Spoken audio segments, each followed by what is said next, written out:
Ladies and gentlemen, welcome to Man in America. I'm your host, Seth Holhouse. Today, I feel so lucky to sit down with one of my favorite guests that I have on, and that's Dr. David Martin. And for some reason, the shows I do with him always find this special place in the conversation because we start off at some of the surface things, but then just go deep into the heart of the matter. And what we get into in today's discussion, I found to be arguably one of the most important messages I think we need to hear right now. And it's how to overcome the fear and to see the Great Reset, the New World Order, the coming lockdowns, all this, to see it for what it is. And the way that David describes it and frames it is just incredibly powerful. So I hope that you enjoy this interview. I hope that it's so good that when you finish it, you're going to share it with your friends and your family and all the people you think should see it, because I think it's a message that we need to be focused on right now. And I think it's a very important message in laying the foundation for what we can do to get through this next stage, this next year, and on to the next step of what this country can become, because there's a lot of things that can become, but I think we want to make it the country that we choose to make it and make it become what we want it to become. So anyway, before we get started, make sure you're following me on social media at Man in America. Every show is done as a podcast as well. So if you want to listen instead of watch, just go to your favorite podcast app like Apple Podcasts or Spotify, search for Man in America.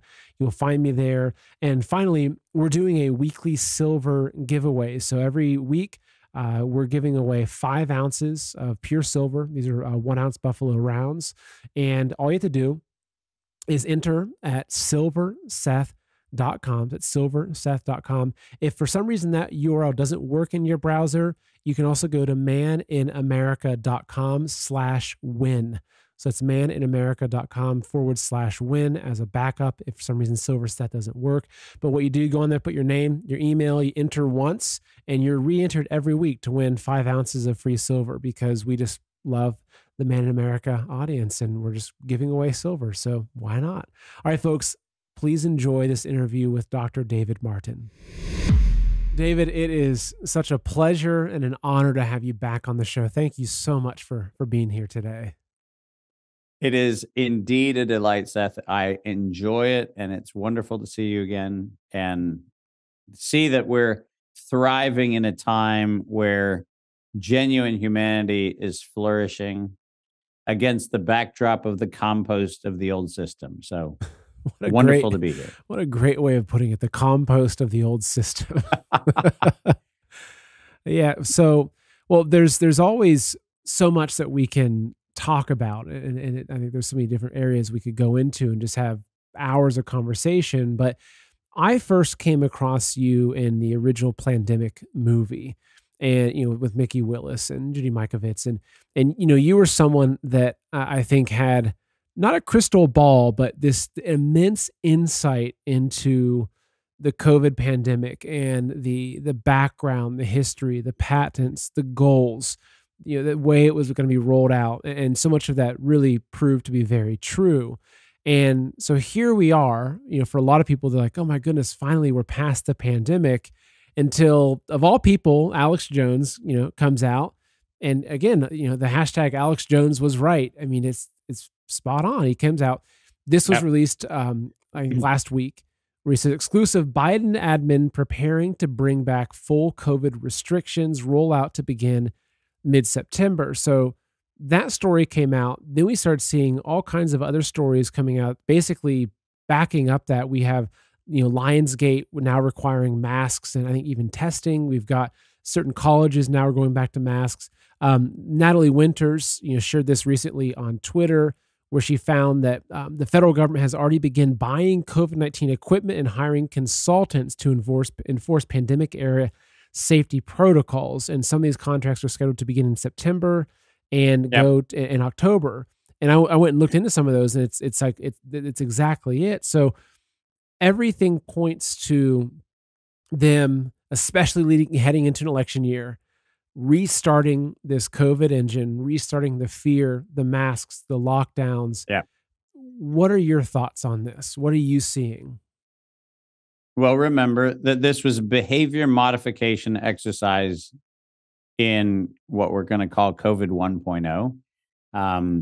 If we go back and we look at anthrax 2.0, which was September of 2001, we see that we needed a couple rounds of the fear porn to get people to accept the PrEP Act in 2005, which gave the legislative framework for the way in which the Biden administration is currently planning for lockdown 2.0. This is a very old playbook. I mean, if we go back and we look at how old the playbook is, we can certainly go back and see that these syphilis experiments were what we needed to get everybody addicted to penicillin. We needed the HIV epidemic to get everybody addicted to AZT and very costly medications. We needed to create hyper allergies, food allergies. We needed to create all kinds of other things with environmental toxins so that we could get people addicted to epinephrine pens, which then mysteriously became $40,000 a dose. I mean, it's amazing how this works. We have a pattern that goes back to 1904 when the Japanese figured out that Bacillus thuringiensis was a gut toxin to vertebrates, to humans. And so, not surprisingly, we decided to do what? Use Bacillus thuringiensis to modify all of our seed crops. BT cotton, BT corn, BT soybeans, every single thing you put in your mouth that's not GMO, GMO free certified, every single thing you put in your mouth that has corn syrup in it, that has your tofus and your soy milks and your soy sauces, and every single thing you put in your mouth is actually containing inside of it a toxin that was known in 1904 to create gut problems. And lo and behold, Seth, we have irritable bowel syndrome, and we have dietary issues, and we have heartburn, and we have gut issues, and we have everything. And if we look at this, we got to remember where we are. This is behavior modification exercise. This is not about a pandemic. There is no health emergency. There is no health emergency to be declared. Allegedly, the new variant, which we were supposed to be told is now 26% of the circulating population, the ARS variant, is actually not a variant. It was actually not only planned, but if you look at the clinical trials for the multivalent injection that's currently being developed by Moderna, BioNTech, and Novavax, what you'll see is that in all three of those, the alleged variant, which is the new variant of concern, was known about before the variant of concern even existed, because it actually entered clinical trials before it was in the population. The fact of the matter is, remember, and I've said this many times, there never was a COVID pandemic. There never was a SARS-CoV-2 novel virus. There was never any of those things. This was a behavior modification exercise to fulfill the objective of the financial interests that were being served. And let's remember that the quote, and I keep saying this quote because no one is still admitting that the criminals acknowledge their own crime. Until a pandemic is at emergency threshold, the public doesn't understand the need for medical countermeasures, such as a pan-coronavirus or pan-influenza vaccine. We need the media to create the hype. We need to use that hype to our advantage to get to the real issues. Investors will follow if they see profit at the end of the process. That's a quote from Peter Daszak. That's a quote that was made at the Proceedings of the National Academy of Sciences, published in 2015. This is the admission of terrorism again. And what the Biden administration is engaging in is domestic terrorism 2.0. And the reason why is because the Biden administration could have never won an election in an open conversation. No one would have elected him as president.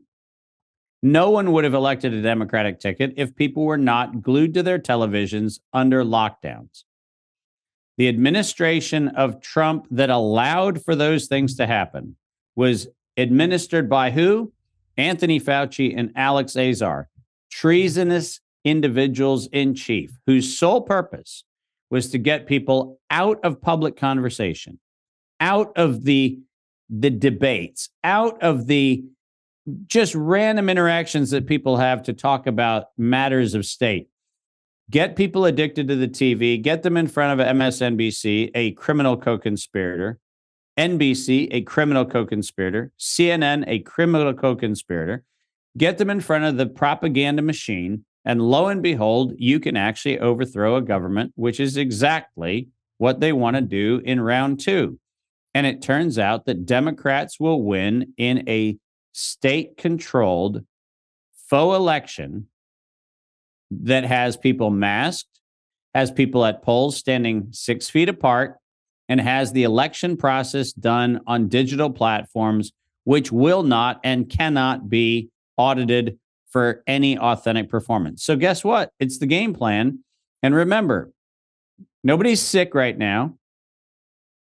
People are actually dying from the effects of the hyperacceleration of cancers from the pseudouridine that was in the shots. People are dying of myocarditis, but nobody's sick right now. So remember, this is domestic terrorism. It is a clear treasonous act by the head of state, which is the reason why in the Constitution we had provisions that said that when the government no longer is in service to the people, we have within our rights to replace the government. And there's a lot of questions that come up for me with this. So looking at what their behavior modification 2.0, the media, as you mentioned, played a significant role in people's compliance, for the first pandemic. People were genuinely scared. They were concerned. They weren't hugging grandma. They were glued to their TV. They were glued to the CNN death counter, right? Now where we are, a few years later, I'd say that so many people are no longer glued to those same propaganda mouthpieces. There's a lot of people that are watching independent shows. They're watching, Tucker on Twitter. They're watching shows like this. They've removed one of the biggest conduits for population control from their mind. Even with the opening up of discussion on Twitter that's happened that wasn't there back when the pandemic, first pandemic was. So how do you think they're gonna go about this? Because I think that the same playbook probably won't work. Do you think it'll be even and more it already harsh isn't. and aggressive? I mean, how, they must have anticipated that too. Yeah. Well, and as you quite correctly point out, I mean, if you look at the number of contracts that were awarded for pandemic preparedness, most of them are behavior modification and compliance contracts. What does that mean? We need to have more thugs who were bullied in school and now have the opportunity to be bullies themselves. We need more thugs to actually be the enforcers of masks and of injection evidence and everything else. We need more enforcers because it turns out that this last terror campaign backfired. If you look at the data, Seth, it's very fascinating. Many parents are now not even giving their children the regular scheduled injections that were once upon a time relatively straightforward and assumed to be safe and effective. And so what's happened is not only have we not succeeded in buying the propaganda, we've actually had the propaganda backfire on itself. We now see the uptake of now over 650 million, and you can do the math on this. There have been 650 something million injections, according to the CDC, in the US alone. But what you see in that 650 million is now on the bivalent, monovalent, and coming up these polyvalent boosters. What you're finding is uptakes that many times in many states are dropping below 10%. Now, remember that Anthony Fauci stated in Congress in 2019, in the first week of December of 2019, Anthony Fauci said that the reason why they were doing this exercise was to get the public to have 100% acceptance of the influenza shot. That's what the official stated congressional hearing message was. Now, it's pretty interesting to recognize that you have Anthony Fauci clearly stating that that is the reason why they were doing the exercise in the first place. But Now we're dealing with a world in which not only did we not take the flu shot, but we're now not taking that, and we are not buying off on this nonsensical booster regime, where at this point in time, if you've been following the recommendations, you're somewhere between 4 and 5 total shots, 2 or 3 boosters. And the bottom line is the public is going, hold on a minute. This thing, which was supposed to prevent infection or prevent transmission, did neither. And even the people who bought off on the propaganda in round 1 went on to get long COVID. The bummer is, if you get a shot, you were coerced into doing it, and you still got the thing that they said this was going to be protected from, it's kind of hard to buy off on the lie the next time around. What does that mean? That means that the draconian lockdown pressures the suppression of freedom of speech, the suppression of freedom of movement has to be scaled up. And not surprisingly, one of the first places they're going to do it is in transportation. TSA is going to be the front line, because it turns out the Department of Homeland Security touches more humans at TSA than any other place. And so TSA is going to be the front line of Terror Battle 2.0. And the fact of the matter is, while it is unfortunate to be sure, the United States is going to be standing much more alone this time, because the rest of the world, in fact, the World Health Organization outright has said, this is not an emergency. This is actually a variant, they say, of concern, but it's not an emergency.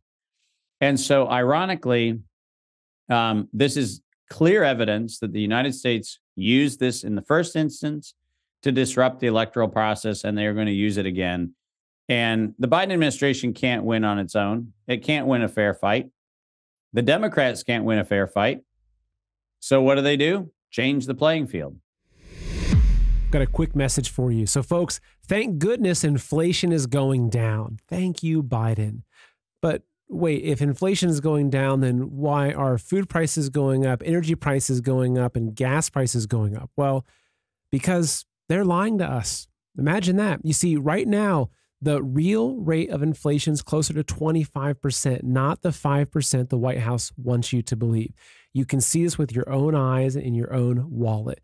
What this means is that if you had $100,000 in your savings account just 1 year ago, today, it's only worth about $75,000 in terms of your actual buying power. Your money is losing value by the day.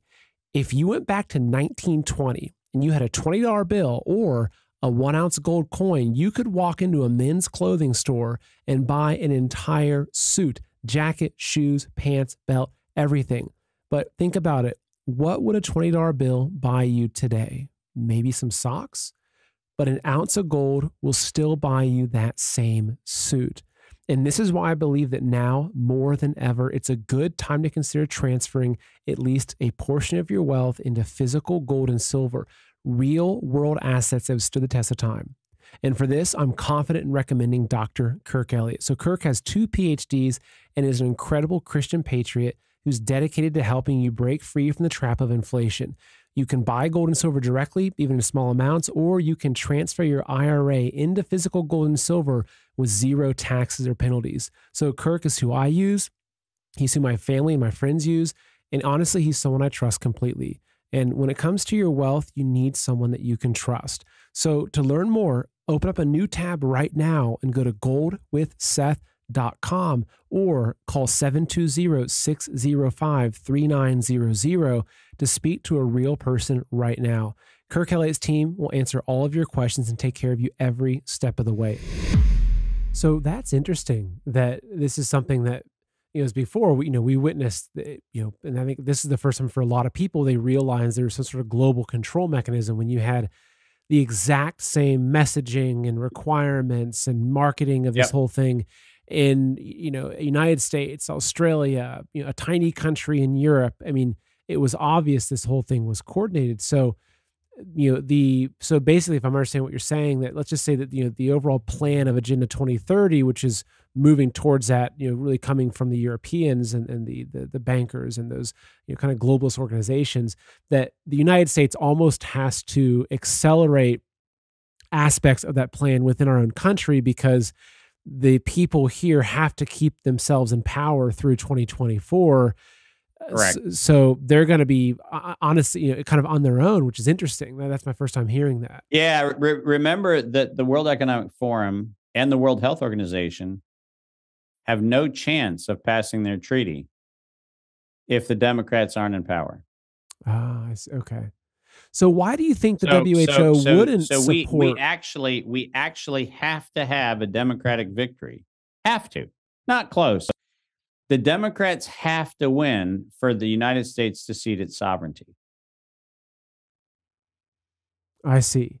And so how do you see this playing out? Because I'm already seeing, I mean, I was looking at Twitter before our interview, and I think do not comply is trending. I mean, I'm seeing that there is so much resistance. It really is, fool me once, shame on you, fool me twice, shame on me, right? And so many people I'm seeing there say, I'm never going to wear a mask. I won't mask my children. I won't do this. So as we inch toward 2024, get into 2024, approach the election, I mean, because it seems like the more desperate that these, the deep state, whatever you want to call them, the more they get and the more they push, it's like they've crossed the kind of peak where now as they push harder, it doesn't mean that we get suppressed further. It means that we resist even more. And so where's this going to go? That's a beautiful question. And Seth, I think that's where, I had what I would call the Interregnum of Terror campaigns warning that the vast majority of people who said they were at least on to the scam. And it's hard now to even describe, there aren't populations that are somehow dumped into certain buckets. There's not the awakened and the reawakened and the reawakening and the you brand it. I mean, the fact of the matter is there are three populations in America. There are the populations that simply will kneel to whatever autocratic message is put out there. And that group is a group that will be the first in line to roll up their sleeves. They'll be the first in line to wear masks in their cars. They'll be, like my brother, the first to actually lecture behind plexiglass in universities to help terrorize students and in their lecture halls. That group is a group that is going to embrace every single one of the acts of terror as a necessary and expedient evil to reduce the Earth's population, because the same group actually thinks that we have overpopulation, and the same group thinks that we have climate-induced change where we need to shrink the population of the Earth. That group, by the way, is 1/3 of the population. There's another third of the population, which is actually only willing to go along with the racket when the coercion becomes too strong. And that is the people who actually were going to lose their jobs if they didn't get the jab, and they were going to lose their status if they didn't come along with being compliant. They're the silent ones, by the way, who would be more than happy to have me go out on a limb saying the things I was saying. But God help them, they wouldn't share that message because they wouldn't want to be outed as sympathizing to the truth. That middle third is a huge, huge group of people who were coerced into submission. And that may be actions of submission, like taking the shot. It may be acts of omission, like not sharing their sense of what is true and what is right. But that middle third is the third that is going to be the swing vote, because the other third, right? And that third is the third that said, no way in hell, you're not going to modify my genome. And by the way, as much as CDC wants to lie about it, we'd never hit 80% compliant with the injection. Never. At best, if you actually look at any of the data that's out there, at best, we got to 67, 68% maybe. But that means a third of the population said hell no. But here's where that third of the population needs to wake up. And it is not awake, by the way. We should be the ones right now increasing the amplitude and the pressure on school boards and on public officials and on elected officials. And right now, we should be saying, we dare you to bring back a mandate, right? We dare you to bring back a mandate because we are not going to be the agencies of domestic terrorism, and we are not going to watch it happen on our watch. And right now, we've got a bunch of people who have celebrated the victory of coming through COVID-1, and they think that they won. They think it's over. They think they're out of the woods, and they are not.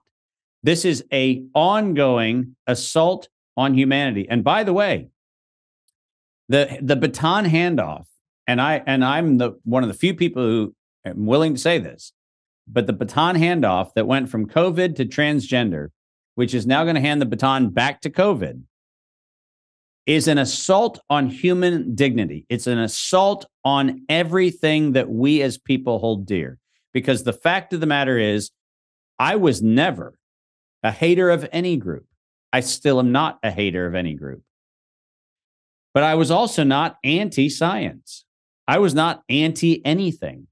I was pro the human experience of life. That's what my life is about. That's what my life has always been about. And the fact of the matter is that whether it's transgender, whether it is, you have to accept the horrific epidemic now of obesity, of chronic disease, and we're supposed to normalize that. We're supposed to normalize gender confusion. We're supposed to normalize these things. Every single one of these, Seth, is to get inside of the brains of human beings and say the world as you know it is no longer in place, and you need to have a paternalistic, draconian, authoritative power structure to bring order into your life. And the answer is you do not. You, as an individual, are fearfully and wonderfully created to be amazing. There is nothing wrong with you. You will never be an asymptomatic spreader of anything but fear. So, don't spread it. Live.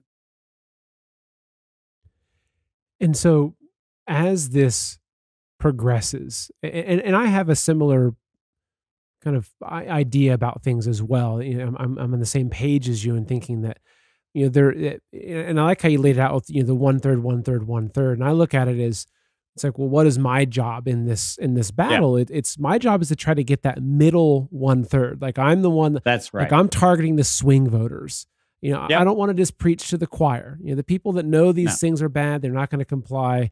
It's so that's why I don't come on the show and talk about libtards and the vaccine zombies. It's like, no, that's not going to help anybody. That's just going to push them the opposite way.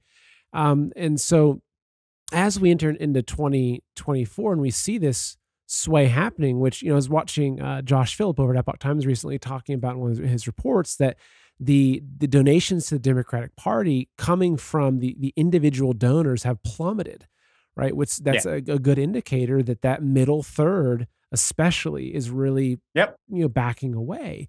So I would say that they're going to have to get pretty erratic to be able to control things as we get into the election. So how do you see that playing out? Do you think that there's any, false flags or riots, or like, what do you see happening over the next, say, 12 months or so as we approach November of next year?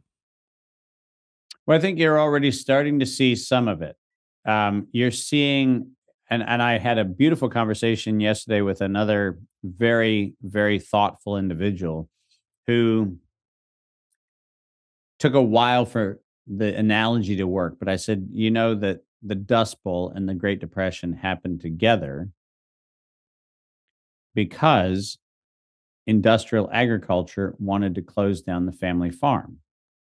Now, that's an objective fact. If you go back and look at it, we didn't have climate change. We had a manufactured financial crisis that did not affect family farms, but was taken from the large corporate banks and infected the family farm banks, which gave rise to the incapacity for farmers to farm. The Dust Bowl was a banking crisis. It was not an environmental crisis. If you look at the bizarre nature right now of the people who are administering the campaign of terror on CO2 emissions, and you're watching them let forest fires be started and burned with impunity, you sit back and go, well, hold on a minute. I thought carbon dioxide was bad. So why are we increasing the carbon dioxide by taking trees out of circulation? Well, the answer is land reappropriation. That's what it's about. It's about reappropriating land. And the best way to reappropriate land is to have a fire. That has been the case since the Old Testament. So this is not a new thing. This has been around for thousands and thousands of years. When humans cannot win on a fair playing field, they use fire. And they use fire to destroy an old appropriation of land and reappropriate it to a new use. There's no question that what is going on in Canada right now is a massive, massive, massive land grab where the state will come in its largesse and propose new development of what? Of things that will be pro-state. That's not a human recovery. And by the way, as much as Maui may or may not be the sum of a series of electrical failures, there is no question that the power systems in Maui were not managed to diminish the risk of fire. We will not say, and I will not say, they necessarily intentionally set them. I'm not going to get into that conversation. What I will say is that very simple safety protocols, like if lines are down, don't send energy back into a down line. Those kinds of things were not done. So were some of those fires, without question, at least negligently set? The answer is without question. The evidence is unambiguous. And by the way, even NPR talks about that evidence. So the fact is, we know that what we have is a situation where this ongoing campaign of terror is about reallocating, redistributing, and reappropriating resources into state control. And there's no question that that's what happened in Maui. There's no question that's what's happening in Canada. And there's no question that that's what's happening in fires that are going on all around the world, remarkably in places where climate change activists say they're the most concerned with climate change. They're pumping CO2 into the air. So this hypocrisy is necessary to create the cognitive dissonance. Because when you sit there and you go, I don't even know what anybody stands for, what's going to happen is we're going to have more of these false events. What are they going to look like? I've talked about this before. We have been conditioned to accept that there is an alien threat. We now know that the Space Force has an appropriation because we're pretty sure there's going to be a hostile something coming from somewhere. Seth, over the last 6 months, and I encourage people to look at this back almost a year ago when I gave a speech at the Arlington Institute, I said, watch for the number of solar flares and near collision reports coming about asteroids and various objects from space. And I'm telling you, since I gave that speech, every week there's a proliferation of solar mass ejections that are going to disrupt communications, and then solar ejections that are going to disrupt satellites. And then, oh my God, we found an asteroid that we didn't know, and it's on a collision course with Earth. You don't do that advanced programming if you don't intend to have an event where you're going to blame the sun, or you're going to blame an asteroid, or you're going to blame something else for a series of events which are going to be sold as cataclysms. And the reason I do these interviews and have these conversations is it's very helpful to go back and say, oh my gosh, Dave actually told us that the asteroid was going to hit us. Well, I didn't tell you that. I told you that the messaging is not selectively used unless the intent is to use it. None of us give a shit about solar flares. Seth, you don't wake up every day going, I wonder what's going on with the solar flares. But I don't care what media you consume. You cannot look over the last year and find a month where you didn't have 3 or 4. It's going to disrupt communications. It's going to disrupt satellites. It's going to disrupt economic systems. Guess what? Every one of those solar flares came and went. And you know what happened in your life? Nothing. And you know what happened in the lives of everybody else? Nothing. And the reason why is because we live in a world that was designed with its magnetosphere to actually make sure that solar flares don't have a huge impact on us. And what have they been doing recently? Well, the most recent scientific publications are saying we're thinking that there's a degradation in the magnetic force of the Earth. Really? What's that story really about? That story is getting us ready for an attack. So I look at these weak signals, right? Solar flares, UFOs, now UAPs. We call them unidentified aerial phenomena. Why did we change the brand of UFO? Well, it turns out that there's a reason you change the brand, just like we changed the brand of flu to COVID. If you change the brand, now all of a sudden, you're not saying it's a UFO from some other place. An unidentified aerial phenomenon could be a giant blimp from China. It could be a satellite that's being launched at these horrifically bizarre frequencies right now. It could be all sorts of things. And we, the people, have no idea what is in the payload of SpaceX Falcon rocket launches. We're told it's communication satellites. You have no idea. No idea. And the fact is that we know that the unidentified aerial phenomenon notion was a branding transition to get us ready to accept a false flag event where an alien energy, an alien force, an alien something decided to hit a specific location. And you only run those stories because you're planning on executing the storybook. So they're not really leaving this to, to the chance of one thing working, that they've got their layers and layers. And it's like, okay, if the lockdowns fail, the masking fails, the public doesn't fear this and they choose not to comply, they start rising up too much, then you just throw the next thing at them, then the next thing. Oh, no question. I would not be surprised in October to have an alien attack. Now, what would that look like? It could be a North Korean nuke that we call an EMP, in which case we say, well, it was that. I wouldn't be surprised if we have this bizarre emission of a high energy beam from space, which we are told is coming from a quasi-intelligent asteroid or some other nonsense. And I wouldn't be surprised to see that hit a urban center where along with it, are you ready for this? There's probably some sort of pathogen that comes with it. So you might not have believed that you need the mask for one thing, but you do need the mask for something else. And by the way, they already tried that in New York this summer. The Toronto and northern Ontario fires, and then all across the Northern Territories and up into Alberta, those fires led New York to try to reinstitute are you ready for this? A face mask mandate for air quality because the air quality sucked from the fires. What's that trying to do? It's trying to normalize the use of face masks. Well, great news is New Yorkers, even the crazy New Yorkers that actually went along with 1.0, didn't fall for it because they actually realized that breathing is actually a kind of an interesting human imperative, and breathing with a mask sucks. So most people didn't fall for it. But the fact is, every one of these things, people need to look at the facts. The facts are that the playbook is being told to us. The facts are being laid out for us. Every one of them is being pre-announced, premeditated, and the audacity of the actors is such that they are market testing where they can trigger the largest fear response.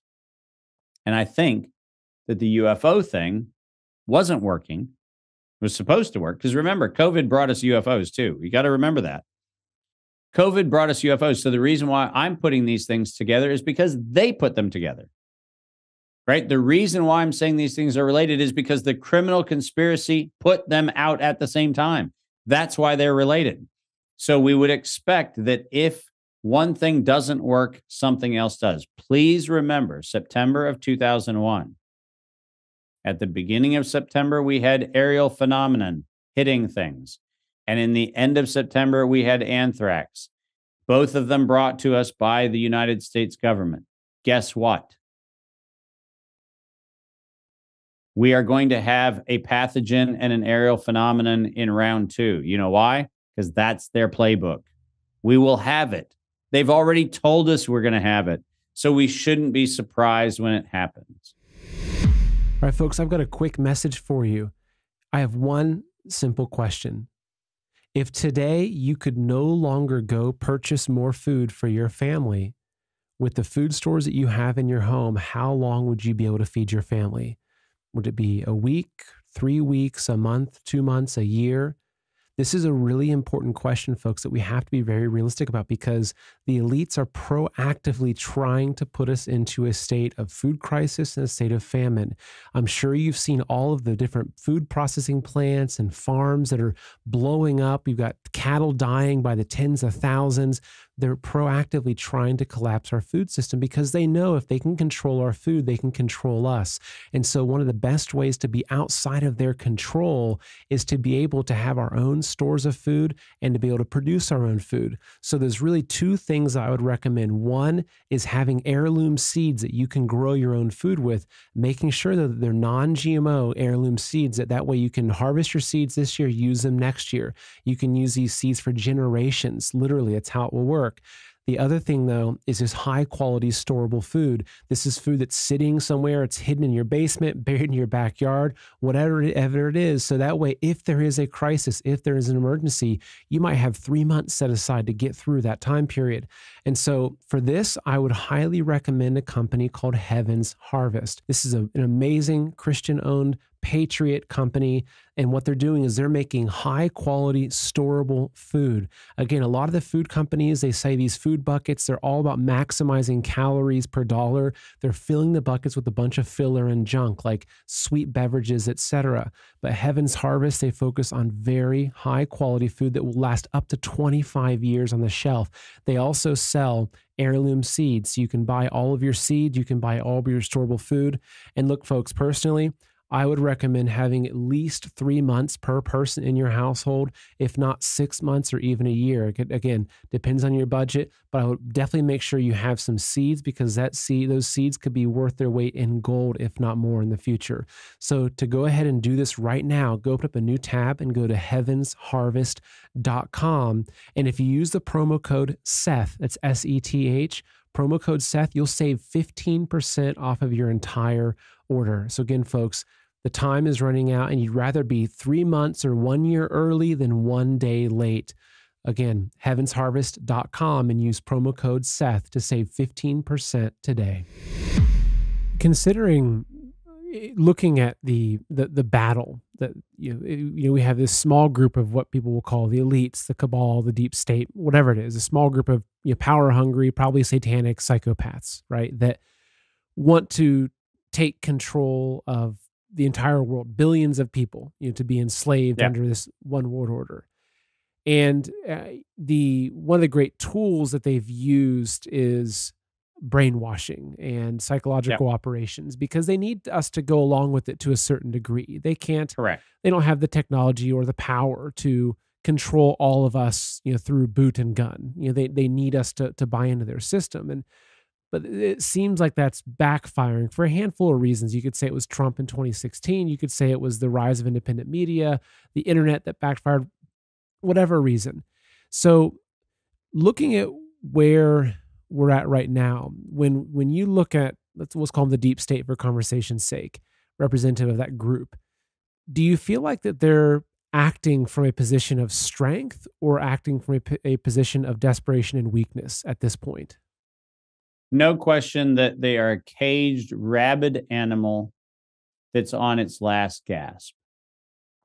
Now, for those of you watching this in some tape-delayed setting, what I would encourage you to do is take a look on YouTube at the scene that I'm about to describe. In the movie 300, there's a very, very, very beautiful scene. It's one of my favorite cinematic moments in all of cinema. And it is a moment where one of the 300 Spartans standing against the 1,000,000 Persians army at Hell's Gate at Thermopylae.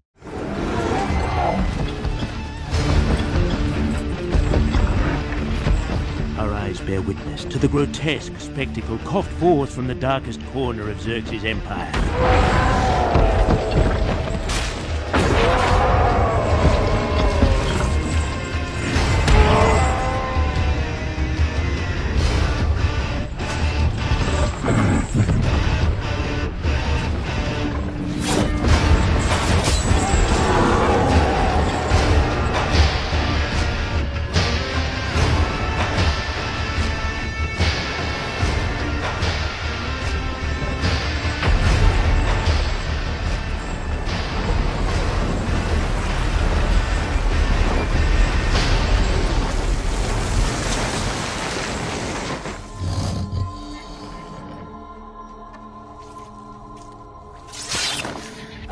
Spartan goes out and grabs a spear, and a war rhinoceros from the army of Xerxes is running towards that Spartan. And the Spartan strikes his side pose and heaves his spear, and it flies through the air and it goes into the head of the rhinoceros. And the rhinoceros keeps running. It keeps running and keeps running. And the Spartan stands his ground. He does not flinch. He doesn't move, and he doesn't even change his pose. He stands there, left foot forward, throwing arm still very clearly clenched. And he's standing there, and the rhinoceros runs and runs and runs and runs and runs. And what you see in this beautiful moment in the image is the rhino is running towards the Spartan, and the rhino's nose digs down into the ground, and it ends with the rhino dead at the toe of the Spartan. And in my speeches, I like to show that film and then ask the question, when did the rhino die? Did the rhino die when it stopped moving? Did it die when the spear went through its head? Did it die when it was drafted into service in Xerxes' army as a war rhino? And I have people raise their hand. When do you think the rhino died? Did it die when it stopped? Did it die when the spear went through its head? When did it die? And so I get everybody to get their hands up, and then I ask the question, is it possible that the rhino died the day it was taken off the savannah? Because rhinos are meant for the savannah. And when you actually take a living thing out of the created order where it belonged, it's already dead. Its life is already extinguished. Now, the reason I'm telling you that story, Seth, is because I think that the answer is the rhino's already dead. The New World Order is dead. And we actually should not be fearing a thing that's dead. Because the fact of the matter is, these individuals, whether it's the Yuval Hararis or the Klaus Schwabs, whether it is the Joe Bidens or the Hunter Bidens or the Kamala Harrises or the anybody else, the Bill Gateses of the world, they made a decision in the 1980s and early 1990s. They made a decision that there were too many people. And so they had to decide how to kill off a segment of the population. Now, when you make a decision that says, I'm going to, through the cunning use of injections, I'm going to do it through the cunning use of food supplies, I'm going to do it through the cunning use of migration or war or anything else. When you decide that you are going to actually achieve your objective by extinguishing the lives of others, you stopped living. And I think we would do ourselves a massive favor if we sat back for a moment and contemplated the fact that we are reacting to the activities of a quivering, reflex-only, no cognitive function corpse. Now, that doesn't mean the corpse can't create damage. It doesn't mean that it can't flail about. But it does mean it is not to be feared. Because it turns out that if you walk away from that rabid caged animal, if you walk away from the rhino charging with a spear through its brain, if you walk away from the Klaus Schwabs who are railing against the fact that we ever even have fashion, his latest rant, the fact of the matter is, just stand your ground. Because the rhino can't get you. It's already dead. And I wish that particularly people of faith would hear this message, because I am really, really surprised at how many people who tell me that they have faith in some sort of giant cosmic order still cower in fear at AI or at the New World Order, at whatever else. Who cares? It's dead. It has been declared dead already. It actually knows it's dead.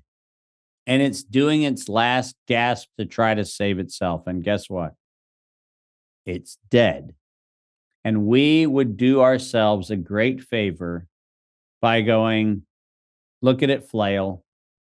Look at it thrash about. Look at it do its nonsense. Look at it still trying to run, still trying to do the weird things it's going to do. But it's dead. And we don't need to sit there and go, well, how many more spears do we need to throw through its brain? It's already dead. Such an important point. I think it's maybe it's the most important point for us right now, because Yep. I believe that fear is one of their greatest control mechanisms. And I think the only tool they have, Seth. It's the only tool they have. And if you get rid of that, none of it matters. Yeah. And it reminds me, so my daughter, who's turning 3 next month, she has all these little toys, and these toys you wind up, and like she has this little chick that she loves. You wind it up and it goes, kind of pitter patters around the floor, but it stops. And that's, I've heard also someone else describe it in that way before. It's almost like it's this giant dial that was set into motion a long time ago with these particular plans. But it's like the people that wound up the toy, the entities that set the dial into motion, are already dead. And what we're witnessing is just the motion that was already set in, the dominoes that are already falling. Exactly right.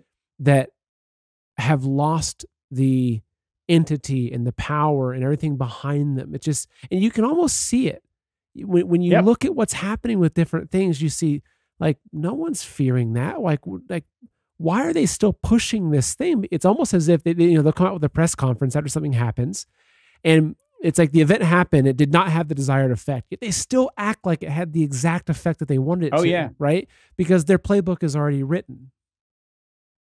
Well, and I think I love the analogy, the wind up tour. I actually have those pullback things that were the pullback cars that you'd wind up and then you'd zip them across the floor. And I still think they're amazing. And I'm 56 and I still love playing with them. But now I'm a grandpa, so I get to, because I now have 2 grandchildren and I'm getting to be a kid all over again. But listen, I mean, that's the fact. The fact is, and here's the thing. If we recognize the fact, right? And remember, if you have part of your plan is there's 7.5, 8 billion people on the planet, let's get rid of 1 billion. If that's part of your plan, you're already dead. People aren't going along with your plan. That plan is not going to be a plan that works. I used to find it amusing. Now I don't even find it amusing. I find it tragic. I grew up in a very what I would call socially conscious conservative environment. What that means is that we were historically trained to be pacifists. We were historically trained to be part of the peace church movement. And I find it fascinating that my family and my extended family have embraced the political party under the Obama administration and under the Biden administration, who have unleashed more acts of war, and specifically acts of primary aggression war. These are not defensive acts. These are not looking out for somebody else. These are actually instituting wars for their own mercenary purposes.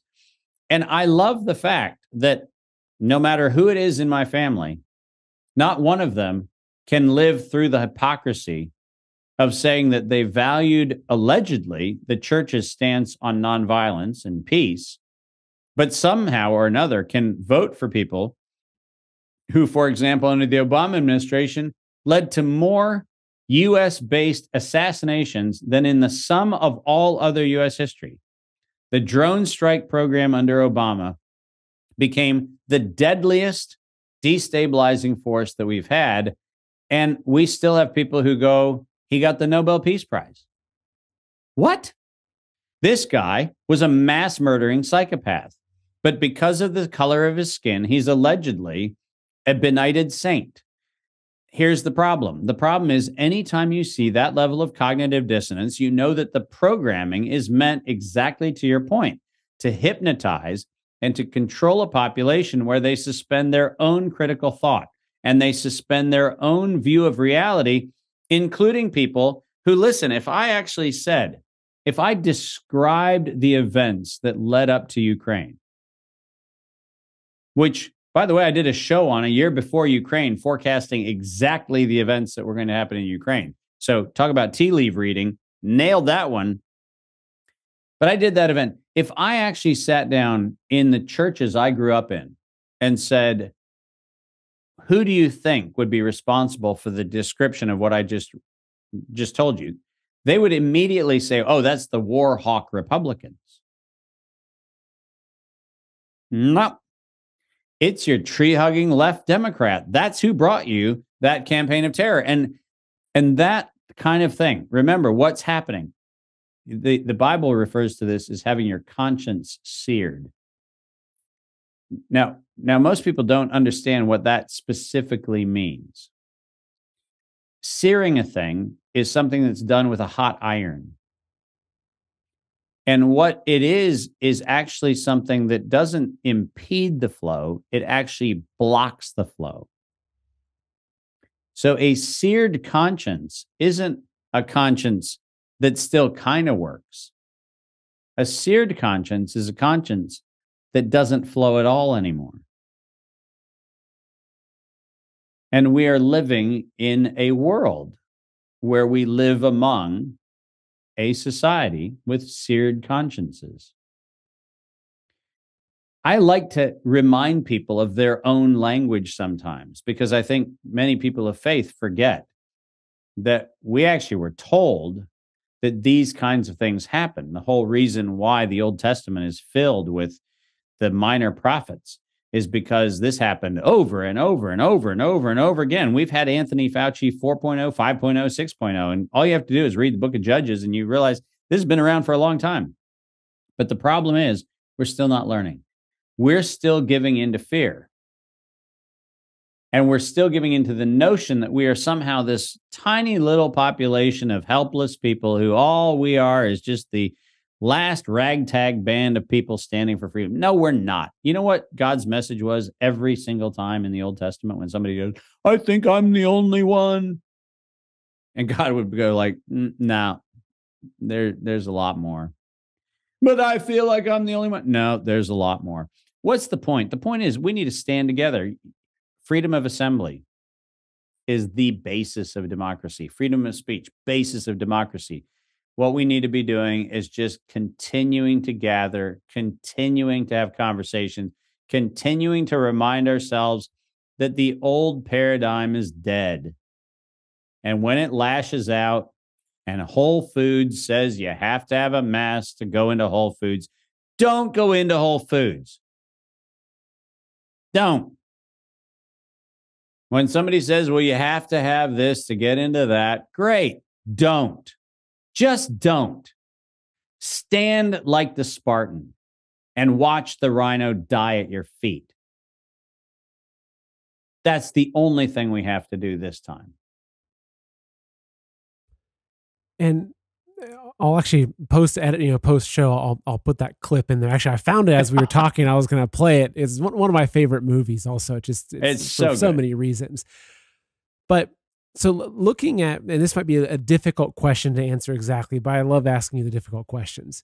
So this beast system, this new world order system, which is this giant rhino that was charging at mankind and then had a spear thrown into its skull, say 20, 30, 40 years ago, and it's still sliding towards us. And for a lot of people, even a lot of very awake people, they're still frightened of the rhino. They just know the details of the rhino. They know how many horns it has. They know how much it weighs. They know, the direct path. And so maybe they're even more frightened of the rhino because they see it so clearly. How do you think this final stage plays out in terms of when do you think that rhino will come to a screeching halt? Yeah. And people will then look at it and say, that's a dead rhino and it has no power. When does that event happen? I actually think it might have already happened, Seth. I think it might have already happened. You might know this. I know many people do. I gave a speech in May at the European Union Parliament. I was supposed to have 45 minutes. That 45 minutes, because people arrived late, because all kinds of other things happened, that 45 minutes was reduced to 21 minutes. And I delivered a speech, and I called my beautiful wife, Kim, afterwards. And she had gotten up at whatever it was, 3:00 in the morning, to hear my speech. And she goes, "How do you think it went?" And I said, "Oh, it was terrible. I only had 21 minutes." And there was this long pause, and she goes, "Your speech was perfect. It was the 21 minutes that will change the world." Seth, that video now has been seen, based on the last report I just got, 4 billion times. It is the most downloaded video in human history.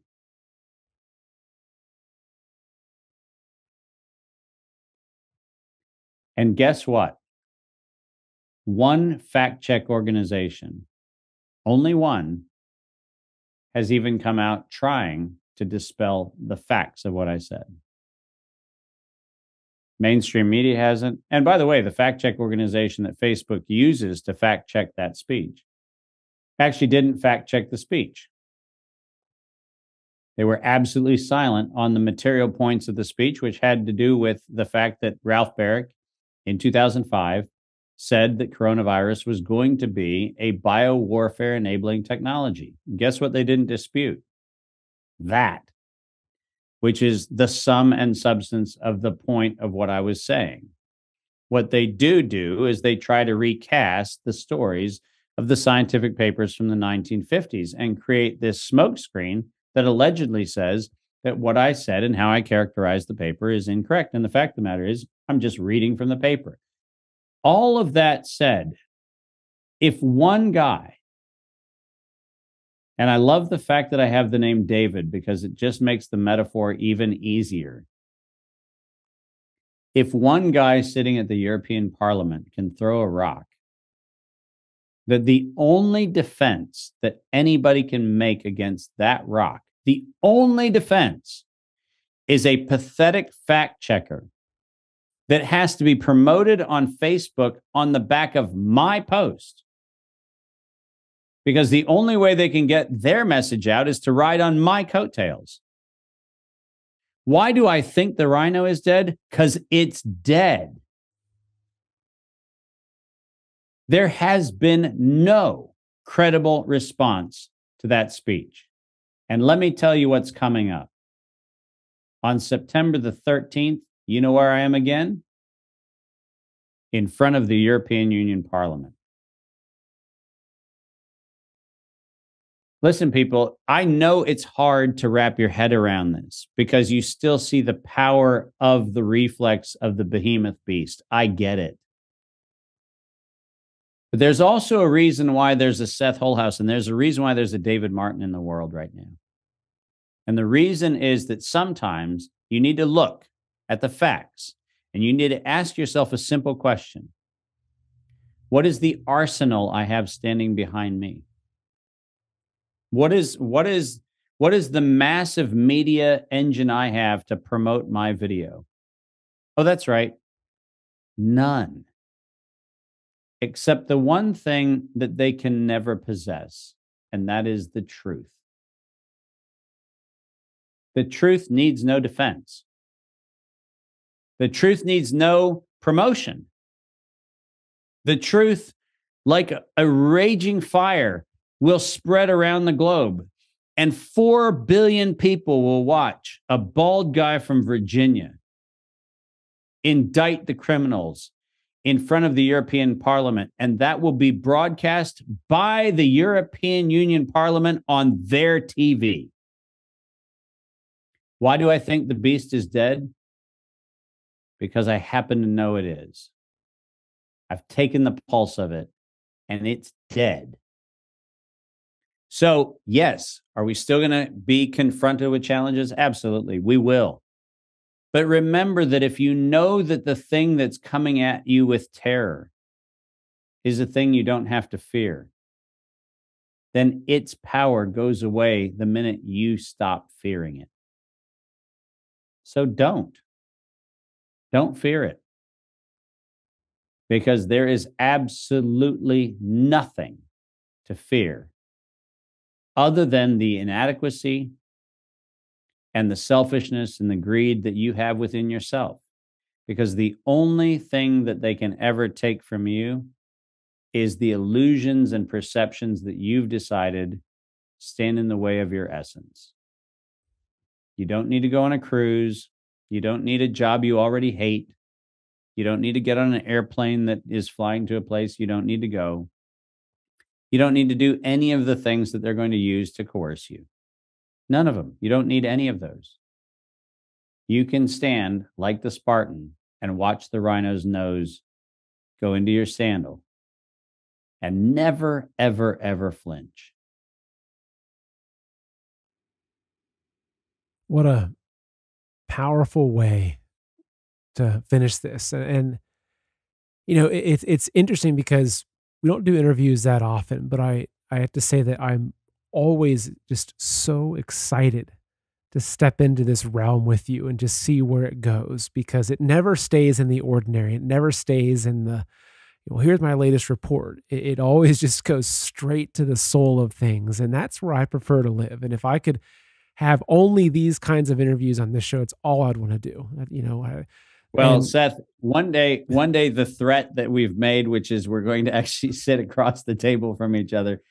Next time we do it, let's make sure we do it face to face. Let's do it. And let's give ourselves 3 hours for it.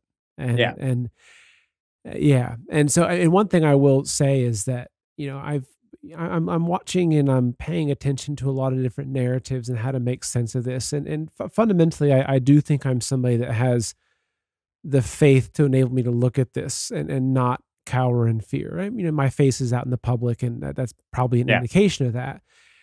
But I think that it's not easy. And there's a lot of people that try to say, okay, here's why we shouldn't be scared. But this particular message of reminding us that the beast, the rhino, is already dead. And what we're seeing is just the inertia that was behind it before, before it lost its life, I think is such a powerful message that it's the exact message we need to hear right now. And so, you know, one thing I will say is that for anybody that's made it this far into the interview, share this interview. Share it with your friends, with your family, with your fellow patriots. You know, play it in churches, play it in schools, like put it on screens. This is what we need to arm ourselves with for the coming storm, because there is no storm. It's just bluster. Yeah, it's exactly. And I'll finish with one thing. There was this dream that I had, and I'll try to simplify it, but it was the most frightening dream I've ever had in my life. And basically I was part of this, I entered into this dark city where they had these storms around the city that everyone was fleeing the storms, and they ran into this city. They thought the city representative of the government systems was going to protect them. But once everyone was in the city, you saw these riot troops marching, and they put gates over every entrance of the city. And then what they did was they unlocked these warehouses, and these demon beastly creatures that were 2 stories tall just started ravaging the streets and tearing people limb from limb. And I rose above it. And I floated way up above the city and up above everything. I saw this happening in all these big cities around the world. But then I realized as I went higher up, I went above the clouds and above the storm, and it was this beautiful sun. It was this beautiful, just magnificent scene. And what I realized was that even the clouds, the storm clouds themselves, were fake, and that they were an illusion created to make people rush into the arms of the government, where the government would then tear them limb from limb. And it was the fear of that led people to their demise. And it was what you're describing really reminds me of that, and the importance of us not being afraid. Yeah. Absolutely. And I can't wait for our sit down when we're face to face. Exactly. David, where's the best place for people to follow what you're doing and to support what you're doing? Well, you know, Kim and I have made a commitment to support this with our lives and our treasure and everything. And so what we encourage people to do is share this message as much as you can. I now have a pretty big presence on Twitter. So Dr. D Martin World. I won't get that right. You'll put the right one up on there. But you know, I continue to do a lot of public appearances. I'm trying to increase those whenever it is face to face. So I'm doing a big speaking circuit through Europe in the coming couple weeks. I've really tried to commit to being connected to people. I don't think that the internet is our answer. I think it's helpful to get messages around, but I'm advocating more and more assembly of people just because I know we're stronger when we actually see each other standing together. And so I'm trying to do as much of that as possible. So the best thing to do is get your community together, figure out a way to, you know, host a movie screening of American Revolution, have an evening when we have this kind of a conversation. And the easy thing to do is find an excuse to get together with people. And the likelihood is a big enough group of people and I'll be there.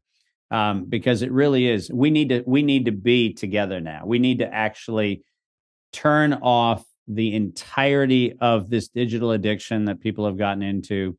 We need to remember that if it means that we drive to places, fly to places, ride our bikes to places, whatever it is, keep getting together because that's where the magic happens. So all my typical online stuff is there, davidmartin.world. Kim and my stuff at fullylive.world and the fullyliveacademy.com.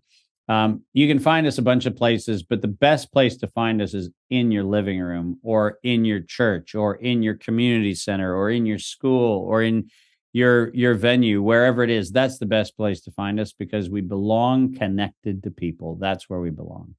Well, thank you so much, David. I really appreciate what you're doing. And it's great to have you on. And I can't wait to get one of the in-person ones set up. All right. Very good. Take care, Seth. Thank you.